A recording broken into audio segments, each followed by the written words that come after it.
Producciones Mapén presenta Glosa con J.M. Hidalgo. Saludos. En esta emisión de Glosa tocaremos 4 temas diferentes. El primero será sobre el 10º Censo Nacional de Población y Vivienda, que empezará a ejecutarse el próximo día 10 del presente mes y que, a nuestro entender, ha carecido de una buena y eficiente concientización. Lo de buena es con respecto a la producción de sus comerciales y anuncios, los que no han calado en las personas como para tomar conciencia de lo importante que es este trabajo para las planificaciones futuras en todas las áreas para el país en general. Carece de atractivo, no es motivadora, no genera interés. Si a esto le sumamos lo tardío en que empezó su difusión y lo selectivo que fue en los medios, da como resultado poco conocimiento y poca empatía con los ciudadanos. Jugaron más a las redes sociales, básicamente. Sumemos a todo esto la aureola de inseguridad que vive el país y de posibles usos en contra de nuestro país con fines, según dicen algunos estudiosos, para conocer la gran cantidad de ciudadanos que no tienen ningún tipo de documento que lo acrediten como ciudadano de un país determinado, por lo que sugerirán ser declarados apátridas y el gobierno ser obligado a darles la nacionalidad dominicana. Por otro lado, daremos un vistazo a los resultados de las elecciones en Brasil, donde Lula da Silva sale triunfador con muy poco margen frente al actual presidente Jair Bolsonaro, lo que representa un gran reto en esta tercera ocasión para ocupar la presidencia, siendo el Lula el primero en ser electo por tercera vez como presidente de ese país y ser Bolsonaro el primero en perder una reelección desde que ésta fue permitida constitucionalmente. El triunfo de Lula afianza en la región el dominio de la nueva izquierda con gobiernos progresistas que hoy son la mayoría en Centro y Suramérica. Además, ¿cómo se instaurará el nuevo sistema de transporte escolar que el presidente ha dispuesto, encargando al Ministerio de Educación para hacer los estudios y capacitaciones necesarias para su implementación?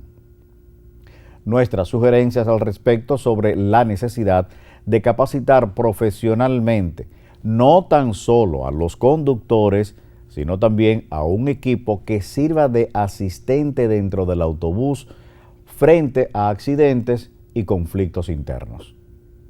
Finalmente, la innecesaria carta compromiso de la Junta Central Electoral remitida a los partidos políticos para frenar las actividades proselitistas antes de la fecha indicada por la ley electoral. Una carta que no tiene sentido, ya que las reglas están enmarcadas en la ley de partidos y movimientos políticos, en la misma ley electoral, y que todos conocen muy bien porque de ella se ha hablado muchas veces e incluso se ha aplicado a medios que las han violado. Una carta que no tiene régimen de consecuencias y que apostamos a que será violada y no va a pasar nada. Aquí iniciamos Glosa.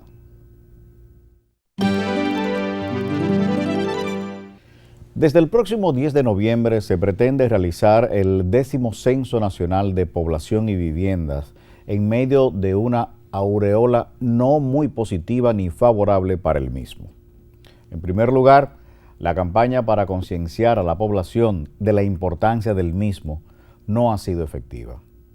La razón principal ha sido la implementación tardía de la misma. No hubo consideración alguna para entender que una buena parte de la población no le importa ni entienden para qué se hace el censo. Una falta de instrucción por parte del gobierno del Estado Dominicano, designando a la Oficina Nacional de Estadísticas, y nos atrevemos a decir que ni ellos mismos saben de la importancia ni la necesidad de que la población comprenda el censo en sí. Y lo decimos porque no le pusieron interés en que la población llana entendiera lo trascendental de esta realización. Sobre todo en los más jóvenes, que de seguro no han participado de un censo, y si lo hicieron eran menores de edad, por lo cual no tenían la capacidad de comprenderlo. Y por otro lado, la campaña se inició hace menos de 45 días. Conseguir que toda la población se entere de todo lo relativo al censo en menos de 45 días es imposible. De lo que se trata no es de convencer a una parte de la población, no es tomar un segmento de la sociedad para que consuma un producto, no. Cuando decimos que tiene que ser a toda la población, a todos los ciudadanos, es porque llegará o debe llegar a todo el mundo. No es una clase con acceso a las redes sociales, al internet, a la tablet, a la computadora, etc.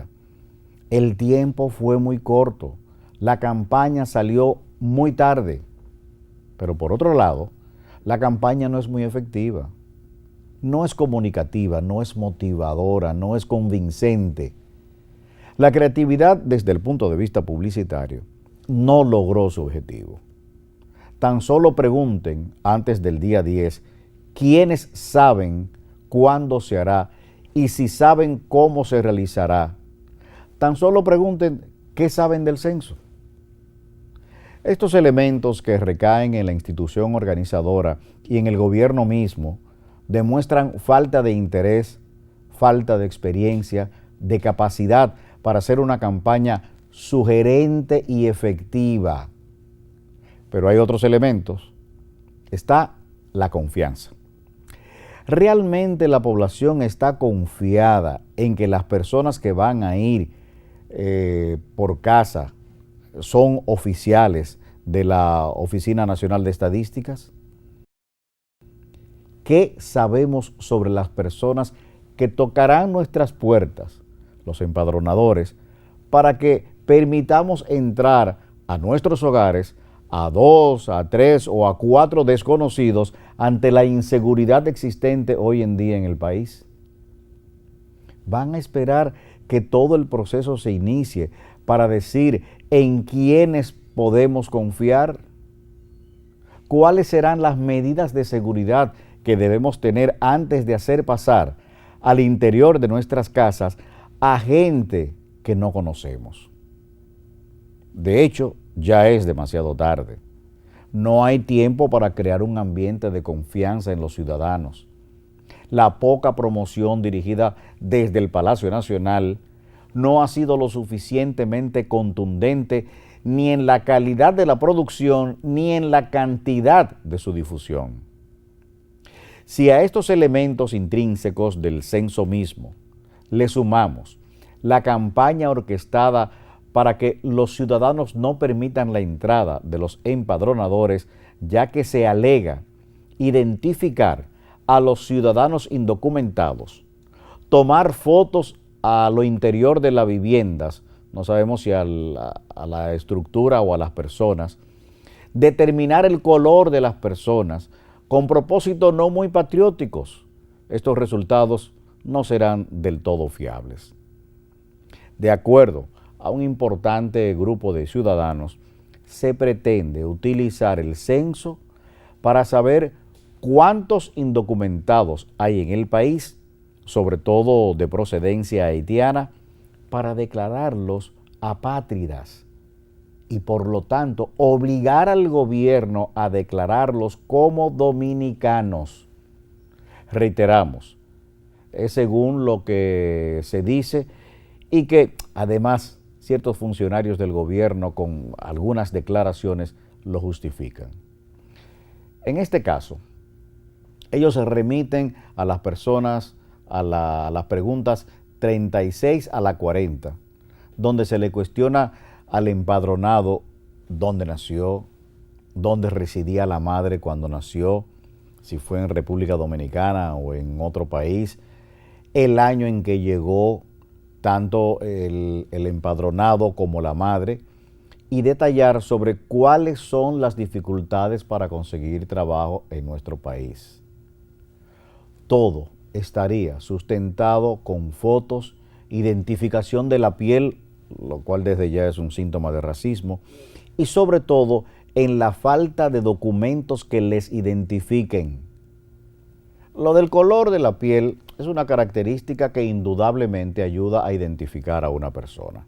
Esta información selectiva no deja de tener un sesgo de racismo, pero es admitido en todas partes del mundo. Lo que importa es saber qué se debe hacer con esos casos de residentes en nuestro país sin documentos de identificación y sin permiso correspondientes para su estadía en nuestro país, en nuestro territorio, tal y como se exigen en todas partes del mundo. En estos casos, lo que se debe es informar a la Dirección de Migración sobre el estatus de estas personas y actuar de acuerdo a nuestras leyes en cada caso. Pero parece que no será así. No sabemos si este llamado tendrá éxito o no.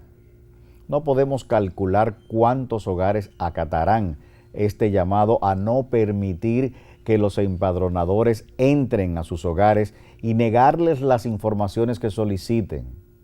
No importa si es por esta última razón o por la falta de conciencia o por miedo a ser víctimas de falsos empadronadores. El porcentaje podría ser poco o mucho, pero sea cual sea, ya pone en dudas la validez de este censo. ¿Cuántos de nosotros, los ciudadanos, conocemos por vía de las autoridades correspondientes, por vía de las autoridades responsables de la realización del censo, cuáles serán las preguntas? ¿Qué debemos tener a mano? ¿Cómo identificaremos a los verdaderos empadronadores? ¿Cuántos irían? Se ha jugado con la tecnología para ir dando a conocer algunas informaciones sobre el censo, dejando al ciudadano la opción de tener que buscar la información si es que tiene suficiente interés sobre la logística y el contenido, algo que debió hacerse con un masivo plan publicitario que llegara a todos los ciudadanos que no tengan la oportunidad de tener acceso a medios digitales y hasta para aquellos que ni siquiera sepan leer o que no estén motivados a conocer sobre el censo. De acuerdo a las propias informaciones oficiales de la Oficina Nacional de Estadísticas, los censos anteriores, es decir, el quinto, el sexto y el séptimo censo, se realizaron con una diferencia entre 11 y 12 años. Para que estemos más claros, el quinto Censo Nacional de Población y Habitación, como se le llamaba entonces, Censo Nacional de Población y Habitación, fue en 1970. 11 años después se realizó el sexto Censo Nacional de Población y Vivienda, como se le conoce ahora, en el año de 1981 y el séptimo censo fue en 1993, 12 años con un atraso de 12 años de diferencia. Recordamos perfectamente que en la escuela, hace unos cuantos añitos ya, nos dijeron que los censos se realizaban cada 10 años. No sabemos qué tanto ha cambiado esta práctica. El último censo de la población y vivienda fue realizado en el 2010. Lamentamos creer y hasta vaticinamos que este será un censo, el censo menos efectivo, carente de veracidad en las informaciones, ineficiente para planificaciones futuras y con un alto grado de desconfianza, con intereses encontrados y con una apatía de los ciudadanos que no garantiza legitimidad. Será todo un derroche para llenar ciertos vacíos y complacencias con objetivos turbios. Ese logro de Lula constituye una victoria sólida para la nueva izquierda en América. Ahora le toca volver a gobernar después de 23 años a un Brasil que enfrenta grandes problemas socioeconómicos, dentro de los cuales tiene una agresiva y alta inflación, un aumento increíble de la pobreza. A maioria do povo brasileiro deixou bem claro que deseja mais e não menos democracia. Es la primera vez que un político ocupa la más alta magistratura por un tercer periodo desde 1950. Usted está viendo Glosa con J.M. Hidalgo. Tras el triunfo de Luiz Inácio Lula da Silva en la segunda vuelta de las elecciones de Brasil, conjuntamente con ser un hecho que engrandece su figura tras todo el maltrato recibido por las autoridades de su país manejadas por la oligarquía brasileña para desacreditarlo y acusarlo de corrupto hasta condenarlo y llevarlo a prisión por 580 días, año y medio. Ese logro de Lula constituye una victoria sólida para la nueva izquierda en América. La izquierda latinoamericana ha logrado en las últimas elecciones tomar el control del principal bastión y economía en el continente, en un año en que también Colombia, por primera vez con el triunfo de Petro, cuenta con un gobierno progresista. Estos dos últimos triunfos, el de Petro en Colombia y el de Lula en Brasil, se suman a las de Gabriel Boric Font en Chile, a la de Pedro Castillo en el Perú, con ciertos escándalos de sospechas y acusaciones de corrupción, y la de Iris Xiomara Castro en Honduras, quien además es la primera mujer en ser presidente de este país. Para hacer un poco de historia, todo comenzó en el 2018, cuando en México se eligió a Manuel López Obrador en una de las elecciones más concurridas de ese país. Luego le siguió Argentina con Alberto Fernández y Bolivia con Luis Arce, considerado como el cerebro del boom económico de esa nación. Pero bueno, volviendo a Brasil y el éxito de Lula, su triunfo estuvo enmarcado dentro de una de las elecciones más dividida en su historia, desde el retorno de la democracia hace 30 años, y la muy polarizada dentro de muchos países de América, fruto de una de las campañas más agresivas donde las acusaciones de corrupción y de mentirosos estuvo presente de ambos lados y donde la diferencia la marcaron las clases sociales. Mientras Bolsonaro era el representante de los conservadores, de la oligarquía y de la clase alta de Brasil, Lula representaba a la clase progresista de izquierda, contaba y cuenta con los más pobres, es decir, con la clase baja.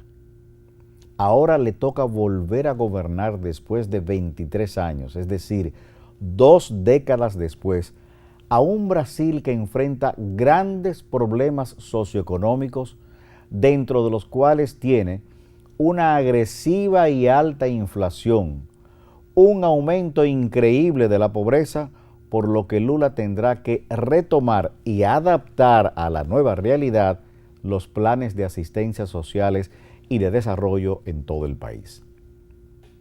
Una población de 215 millones de habitantes, entre los cuales hay mucha gente que están pasando la de Caín, como popularmente se dice. Se calcula que unos 30 millones de brasileños están en una situación de asistencia urgente, en una realidad de emergencia por el hambre que están pasando y la falta de trabajo. Y claro, estas personas no pueden esperar más, por lo que la realidad que enfrentará Lula da Silva será de un escenario de respuestas urgentes, rápidas, inmediatas, lo que no resultará muy fácil por muy efectivo que sean los planes a ejecutar. Además, esta fue una de las principales promesas de campaña, la de combatir el hambre y sacar de la pobreza a estos millones de personas.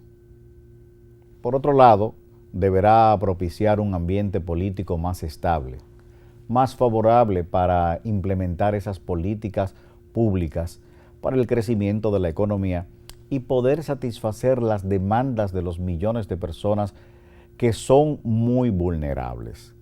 De hecho, desde la madrugada del lunes siguiente a la victoria, empezaron las protestas en contra de su elección, cuando el sindicato de camioneros rechazó el triunfo de Lula y hasta le solicitaron a Bolsonaro dar un golpe de Estado. Tras un silencio de Bolsonaro de no reconocer el triunfo de Lula en las primeras horas luego de concluido el certamen, decidió hablar a la nación y aunque no reconoció abiertamente su derrota, aseguró que respetará la Constitución y fue entonces cuando se disipó el paro de los transportistas. Quiero empezar por agradecer a los 58 millones de brasileños que han votado en mí el último día 30 de octubre. Los actuales movimientos populares son fruto de la indignación y sentimiento de injusticia de cómo ha ido el proceso electoral. Las manifestaciones pacíficas serán siempre bienvenidas, pero nuestros métodos no pueden ser los de la izquierda, que siempre han perjudicado a la población. Con la destrucción de patrimonio y limitación del derecho de ir y venir. Necesitamos libertad en nuestro país. Nuestra robusta representación, nuestra fuerza y nuestros valores, Deus, patria, familia y libertad. Tenemos diversas liderazgos en Brasil. Somos más fuertes que nunca. Somos por el orden y el progreso. Incluso enfrentando cualquier sistema, hemos superado una pandemia. Siempre he sido rotulado como antidemocrático y, al contrario de mis acusadores, siempre he jugado dentro de las 4 líneas de la Constitución. Nunca he censurado a los medios de comunicación ni a las redes sociales. Como presidente de la República, ex ciudadano, seguiré cumpliendo todos los mandamientos de nuestra Constitución. Es un honor ser el líder de millones de brasileños que, como yo, defienden la libertad económica, la libertad religiosa, la libertad de opinión, la honestidad y los colores verdes, azules y amarillos de nuestra bandera. Muchas gracias.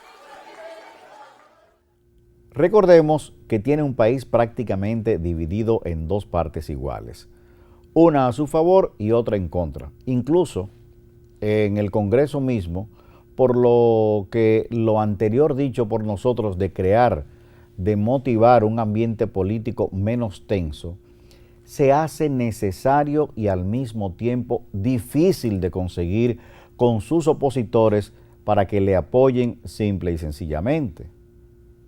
El Congreso brasileño hoy en día es muy conservador y sobre todo en el Senado, donde hay muchos exfuncionarios y exministros de Bolsonaro, incluyendo a su vicepresidente. Por otro lado, y no menos importante, está el problema ambiental, en el que Brasil juega un papel predominante a nivel no solo de América, sino de todo el mundo con el Amazonas, constituido en símbolo y batalla central del cambio climático. Recordemos que este es uno de los puntos principales en la agenda del presidente colombiano y que Brasil, el país más grande de América Latina, con casi la mitad del territorio sudamericano, solo en la selva amazónica tiene 3.6 millones de kilómetros cuadrados del territorio. Gracias a su vegetación y al clima, es uno de los países con más especies de animales en el mundo. Lula ganó en esta segunda vuelta con un 50.9% frente a un 49.1% de Bolsonaro, como dijimos anteriormente, las elecciones más reñidas en todo el continente, pero al mismo tiempo la más significativa en Brasil, ya que es la primera vez que un político, quien era un obrero metalúrgico sindicalista, ocupa la más alta magistratura por un tercer periodo desde 1950. Lula había gobernado entre el 2003 y el 2010, donde se vivió un periodo de bonanza económica y de un desarrollo social que logró sacar a millones de personas de la pobreza extrema. Hoy en día tendrá que implementar una agresiva inversión pública para generar empleo, aumentar el salario mínimo e implementar una reforma tributaria que tendrá como objetivo que los que ganen más paguen más, según indican los expertos en economía. Pero evidentemente que esta reforma tendrá sus más fuertes opositores en los empresarios y la oligarquía, que no tienen ningún tipo de simpatía con Lula y su política, y quienes tienen en el Congreso, sobre todo en el Senado, a sus más fieles defensores. En su primer periodo como presidente de Brasil, Lula invirtió gran parte de su presupuesto en la educación superior y programas de asistencia social. Resultado: la pobreza cayó en más de un 50%. El PIB creció en una tasa anual de 2.6% en términos reales y la brecha de desigualdad de ingresos se redujo significativamente. Esta política implementada en esta gran nación hizo que cuando Lula dejó la presidencia en el 2010, su popularidad rondaba el 80%. Y es por ello que se tramaron las persecuciones en su contra, acusándolo de corrupto, de enriquecimiento ilícito y lavado de dinero en medio del escándalo de Lava Jato. Esto le impidió presentarse a las elecciones de ese año. En el 2021, un juez de la Corte Suprema anuló las sentencias contra Lula alegando errores en el proceso. En estas elecciones tuvo más peso en la población los pasados gobiernos de Lula y su bonanza que las acusaciones en su contra. Una buena gestión de gobierno en beneficio de los más necesitados. A esto tenemos que sumar el rechazo existente contra Bolsonaro. No era un rechazo abrumador, pero sí considerable, a tal punto de que ha sido el primer presidente de Brasil que pierde un intento de reelección desde que la constitución del país fue reformada para permitirla hace ya unos 25 años. Para este retorno al poder de Lula y la nueva izquierda, como se le denomina, hubo de comportarse menos radical y conseguir de una manera u otra la posibilidad de conciliar con grupos de derecha para hacer los cambios necesarios y la implementación de nuevas políticas. Así vemos como Lula, dejando atrás el rencor y las diferencias políticas que en un momento existieron, recurre a la selección de su vicepresidente, el exgobernador de Sao Paulo, Geraldo Alckmin, un veterano político liberal, ferviente católico con quien compitió en unas elecciones y que es una brecha por donde Lula logró y conseguirá que algunos de los empresarios y políticos conservadores le apoyen en este nuevo periodo gubernamental. Para su triunfante participación en la segunda vuelta, contó además con el respaldo del expresidente Fernando Henrique Cardoso y de la ex candidata Simone Tebet, de centroderecha, quien había quedado en tercer lugar en la primera vuelta. Que tentaram me enterrar vivo e eu estou aqui.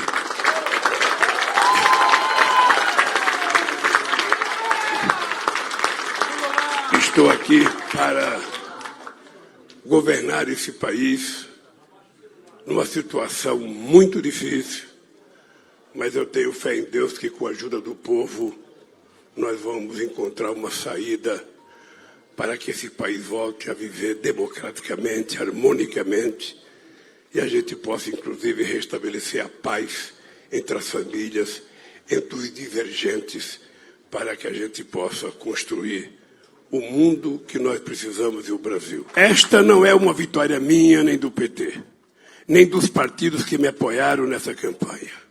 É a vitória de um imenso movimento democrático que se tornou, que se formou acima dos partidos políticos, dos interesses pessoais, das ideologias, para que a democracia saísse vencedora. Nesse 30 de outubro histórico, a maioria do povo brasileiro deixou bem claro que deseja mais e não menos democracia.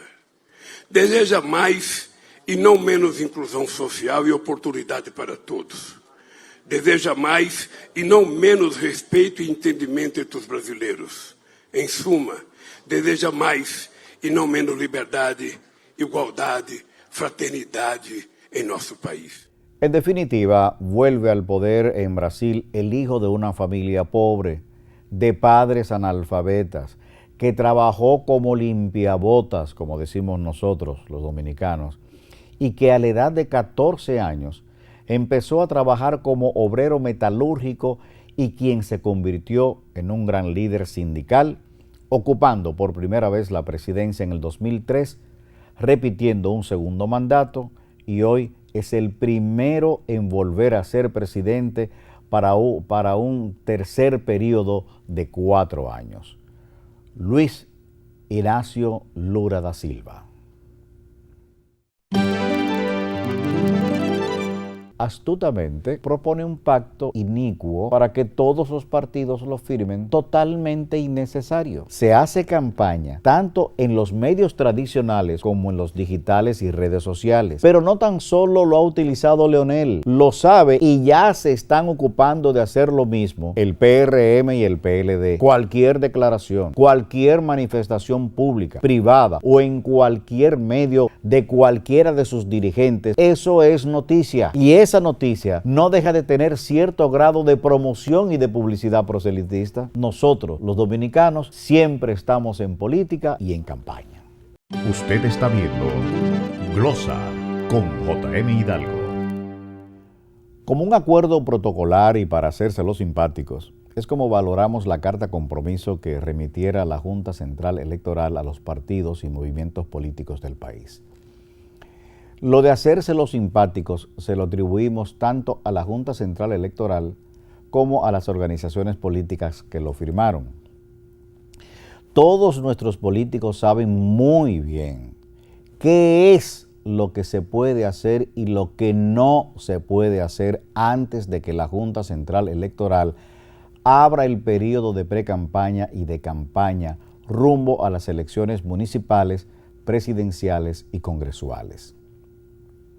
Está muy claro de que solo se permiten encuentros de los partidos con sus miembros, aspirantes y simpatizantes en lugares cerrados, sin publicidad o promoción en los medios masivos como la televisión abierta, la radio, la prensa, ni tampoco en vallas o publicidad objetiva como por ejemplo cruzacalles, que de hecho están prohibidos por las alcaldías, el uso de gorras o vehículos rotulados con mensaje proselitista sobre el partido o sus aspirantes.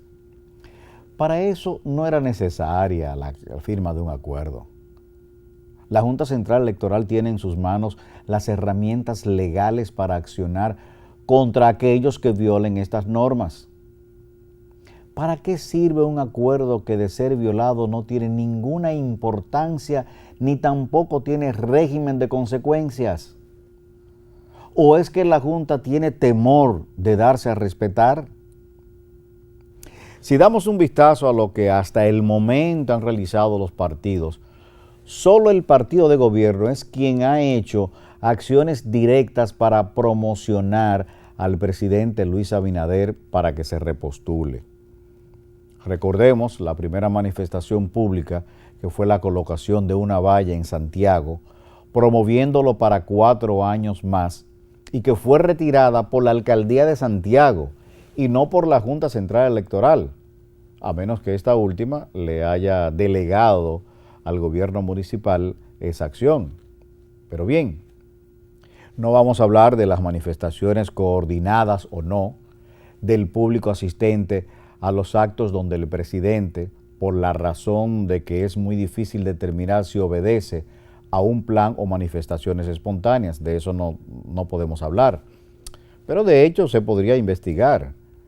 Pero ni la Junta tiene la capacidad para hacer esas pesquisas y tampoco tiene tiempo para ello, cuando existen otros temas de mayor importancia, otros problemas para las elecciones nacionales.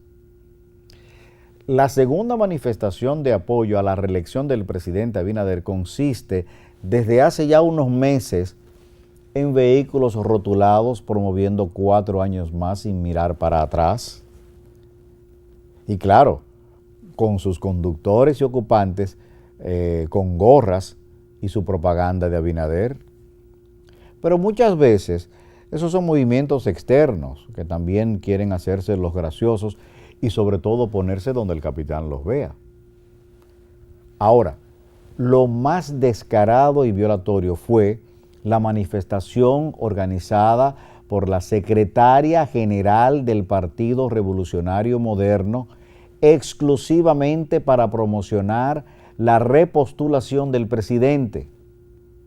Un movimiento formal denominado Más Cambio. Ella fue directa y sin tapujo cuando expresaba que ella sí estaba en reelección, ella y José Paliza. Y fue más lejos cuando en otras declaraciones decía que continuará realizando actos por la repostulación del presidente, aunque dijo que el presidente, que Abinader, no estaba en eso. Eso no sabemos a quién creerle, ¿no? Además, el presidente Luis Abinader tiene la legitimidad constitucional para ello, de manera que eso no es problema.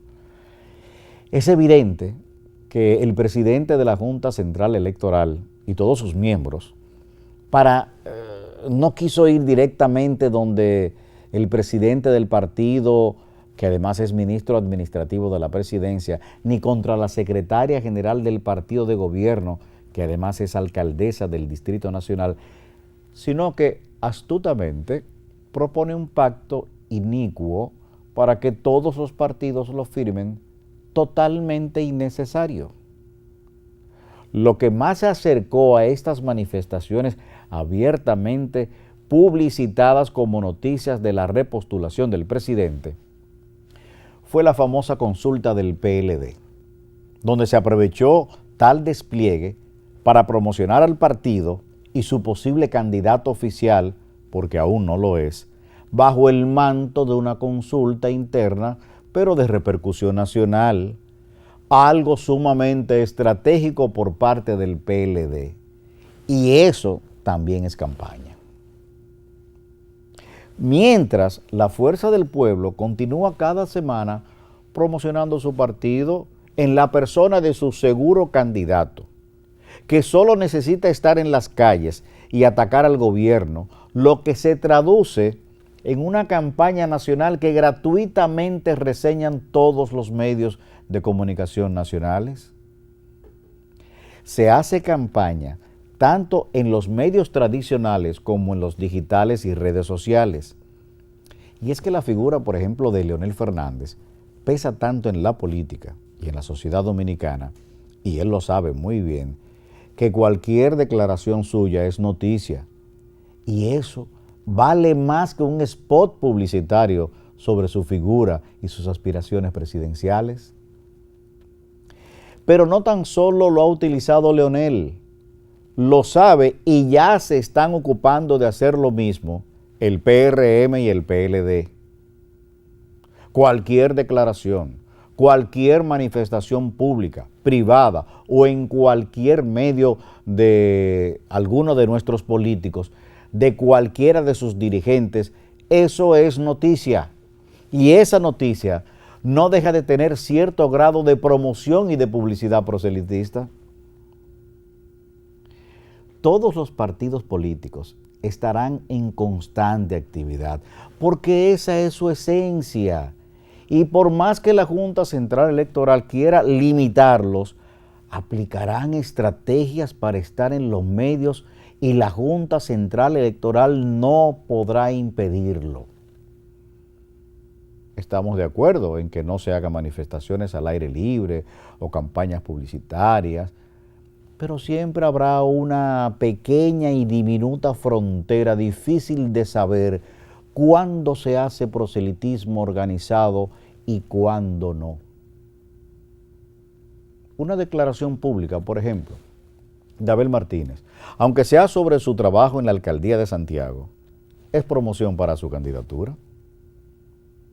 Cada inicio de una obra o de las visitas del presidente Luis Abinader deja en la mente de los ciudadanos una referencia proselitista a su favor para su repostulación. Y cada vez que vemos al presidente Fernández asistir a un evento cultural, ya sea en el país o fuera, además de sus encuentros semanales donde juramenta a nuevos miembros en la fuerza del pueblo, ¿es proselitismo público a favor de su persona?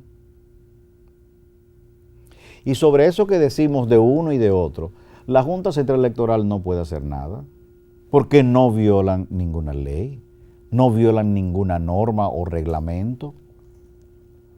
Todo lo anterior es intrínseco a sus funciones. Es inevitable esa repercusión en hechos de sus actos públicos que bien pueden beneficiarles o perjudicarles para sus aspiraciones. Además, nos preguntamos, ¿qué potestad tiene la Junta Central Electoral sobre las manifestaciones espontáneas, ya sean privadas o públicas, de los ciudadanos sobre la preferencia de un candidato a la presidencia de la República? La ley trata y rige solo a los partidos y movimientos políticos organizados, registrados y establecidos. Queda en el aire si los movimientos de simpatizantes de un candidato X organizan una actividad para dar a conocer su preferencia y motivar al público a apoyarles, viola o no viola dichas normas sobre el proselitismo. Por ejemplo, nos van a excusar.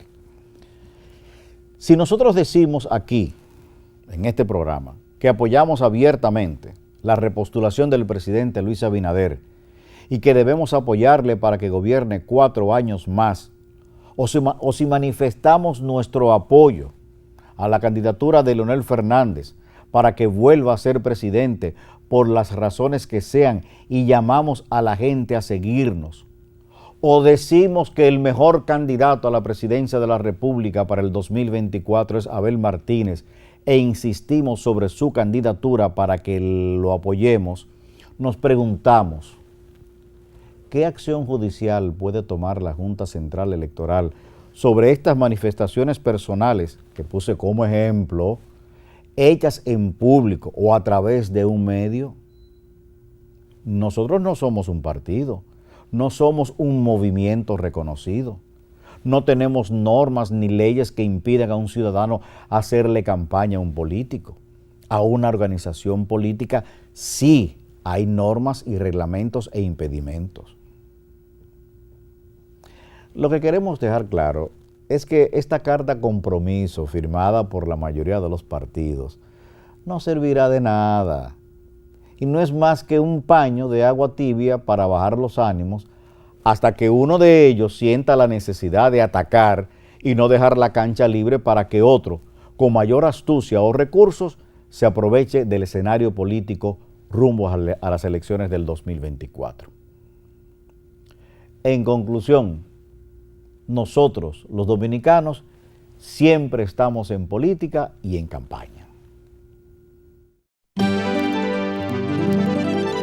El presidente instruyó al Ministerio de Educación de la República Dominicana a organizar y ejecutar todas las acciones necesarias para implementar un moderno sistema de movilidad escolar con el objetivo de transportar a los niños y niñas de forma cómoda y segura. Se tiene como meta transportar a unos 2 millones de estudiantes. Nos parece sumamente importante, atinado y necesario por considerar que se le daría un traslado seguro desde sus hogares hasta las escuelas, contribuyendo al mismo tiempo con la economía familiar. No estamos de acuerdo en que se les permita a los empresarios sindicalistas del transporte inmiscuirse en algo que debe ser del dominio total del Ministerio de Educación. Usted está viendo Glosa con J.M. Hidalgo. En nuestro pasado programa, donde entrevistamos al director de la Cruz Roja Dominicana, salió a relucir el tema del nuevo programa de transporte escolar que se piensa implementar en nuestro país luego de que el presidente Luis Abinader emitiera un decreto que declara de alto interés nacional la creación del primer Sistema Nacional de Movilidad Escolar. El tema vino a colación ante la información que daba el director de la Cruz Roja de la capacidad y disponibilidad que cuenta esta institución de entrenar profesionalmente a los conductores de autobuses, ya que no son simples choferes común y corriente como nosotros. La Cruz Roja Dominicana tiene un personal preparado para este tipo de entrenamiento que hace del conductor de estos vehículos especiales unos verdaderos profesionales del volante. En ese sentido, aprovechamos para indicar algunas de nuestras inquietudes al respecto. El presidente instruyó al Ministerio de Educación de la República Dominicana a organizar y ejecutar todas las acciones necesarias para implementar un moderno sistema de movilidad escolar con el objetivo de transportar a los niños y niñas de forma cómoda y segura. Se tiene como meta transportar a unos 2 millones de estudiantes. Nos parece sumamente importante, atinado y necesario por considerar que se le daría un traslado seguro desde sus hogares hasta las escuelas y viceversa, contribuyendo al mismo tiempo con la economía familiar. Lo que deseamos externar son nuestras preocupaciones sobre la seguridad del transporte mismo. Primero en el manejo y segundo en la asistencia dentro del autobús. Con respecto al conductor, ya se tiene la disponibilidad de la Cruz Roja Dominicana para esa preparación. No es lo mismo conducir un autobús de pasajero que una ambulancia o un autobús estudiantil.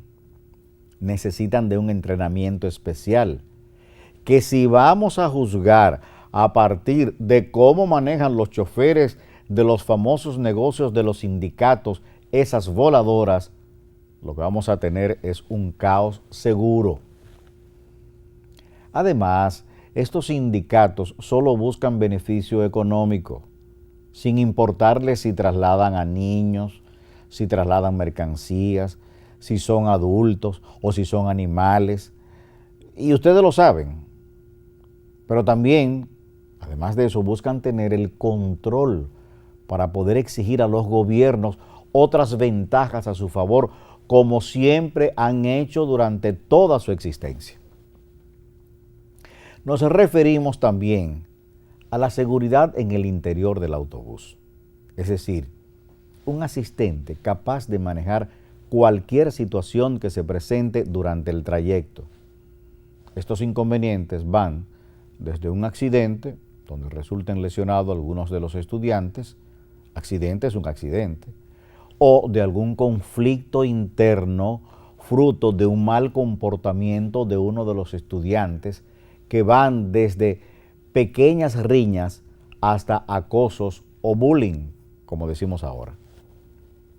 Estamos hablando de un personal capaz de asistir en primeros auxilios y de saber resolver esos conflictos de comportamiento entre adolescentes. Por cierto, y ahora que hablamos de adolescentes, habrá que tener un cuidado mayor porque estamos hablando de estudiantes con edades entre los 12 y los 18 años. Esto es para la secundaria. Edades de encuentro y relaciones disparejas y hasta peligrosas, a menos que éstas sean clasificadas y transportadas en diferentes vehículos. Pero además, están los niños menores de 12 años, que cursan desde primero de la primaria hasta primero de la secundaria. Todas esas edades de los estudiantes representan características y comportamientos diferentes que ameritan de un personal capaz de enfrentar y solucionar cualquier situación de salud o de conducta. No estamos de acuerdo, pasando a otro plano, en que se les permita a los empresarios sindicalistas del transporte inmiscuirse en algo que debe ser del dominio total del Ministerio de Educación, que tiene todos los recursos económicos necesarios para preparar y mantener con calidad y seguridad este nuevo sistema de transporte estudiantil y que no necesita de negociantes externos, no necesita de empresarios. Otras instituciones, como la propia Cruz Roja Dominicana, el Ministerio de Salud, el Intran y otras más, bien pueden asistir para que todo quede en manos del gobierno y no de sectores privados que lo único que buscan es su rentabilidad, lo único que están buscando es ganancia económica, y consideramos que este servicio, óigase bien, servicio, no se puede convertir en un negocio. Insistimos, es un servicio a la familia dominicana, no una brecha para hacer negocios.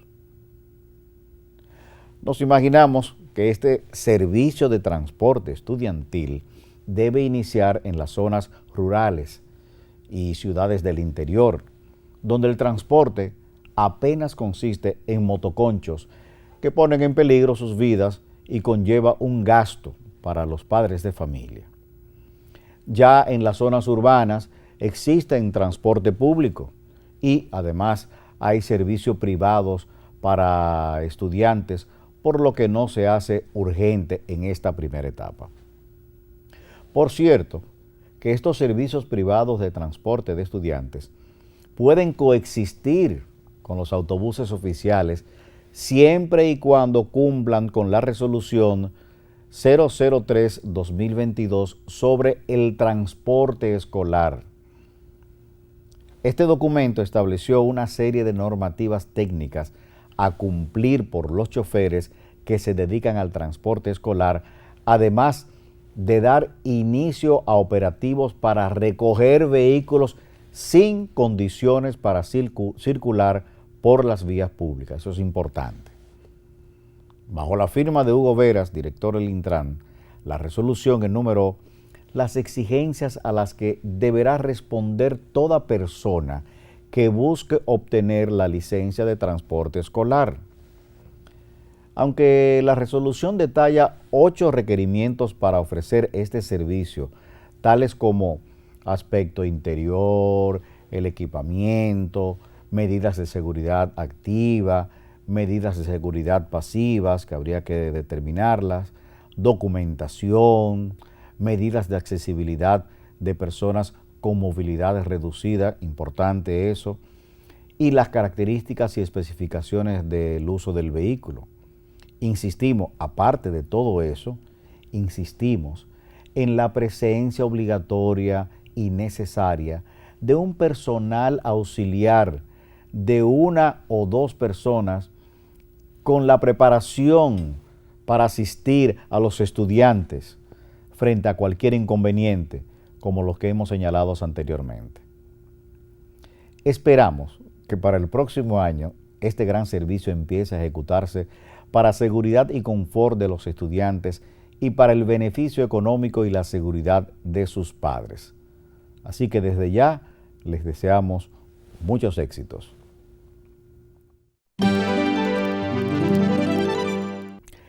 De esta manera llegamos al final de nuestro programa Glosa.